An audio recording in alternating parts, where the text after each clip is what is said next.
C'est un artiste professionnel suisse et un présentateur de télévision depuis plus de 10 ans. Federico Soldati surprend un public international lors de spectacles de mentalisme déconcertants et innovants. Avant de l'accueillir sur ce plateau, un avant-goût de ses performances et son talent avec Rita Saha. Federico Soldati est un habitué des plateaux télé. Cet artiste professionnel suisse manie le Rubik's Cube à la perfection.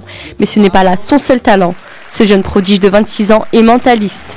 Dès son plus jeune âge, Federico tombe amoureux du monde de la magie. À 14 ans, il monte ses propres spectacles. 5 ans plus tard, il est remarqué par un célèbre présentateur suisse et fait ensuite ses premiers pas à la télévision. Federico remporte même la 3e place du célèbre show télévisé Italians Got Talent grâce à ses démonstrations de mentalisme. Depuis 2013, ce génie de la magie anime sa propre émission sur une chaîne de télévision suisse. Sa notoriété n'est plus à prouver, son talent l'a propulsé parmi les meilleurs. Entre réalité et fiction, Federico épate et laisse son public sans voix après chaque prestation. Ses démonstrations sont essentiellement basées sur la psychologie, les statistiques, le langage du corps ou encore l'intuition. Ce féru de magie joue avec les nombres et peut deviner un mot, une date ou parfois même des informations très personnelles. Plus qu'un simple artiste, Federico Soldati est un vrai caméléon qui maîtrise son art à la perfection. Un caméléon avec nous sur le plateau et Federico Soldati nous a rejoint. Federico, bonsoir. Bonsoir à tout le monde. Alors, avant d'assister en direct à l'une de vos performances, une petite question. Comment on devient mentaliste? Le mentalisme, c'est une art qu'on apprend avec beaucoup d'exercices, passion, amour. Et le but, c'est d'amuser le public. Alors, on doit aimer le public et on doit aimer la fantaisie et la créativité.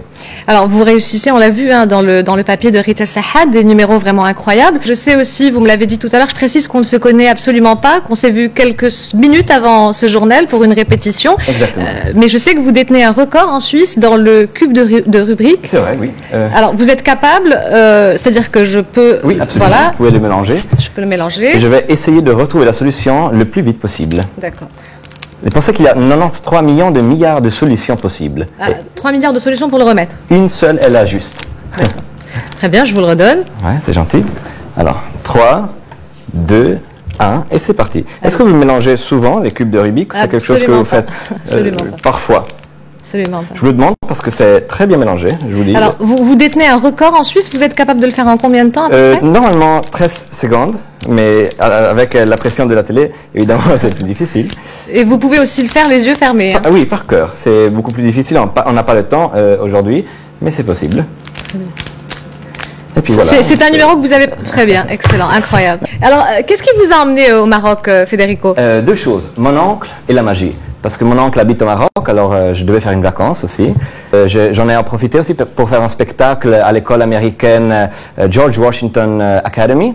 Et c'était super beau. C'est beau quand on voit des gens qui s'amusent. On vous souhaite beaucoup de succès. On espère vous voir sur scène au Maroc très bientôt. Merci, Federico. Merci beaucoup. Merci.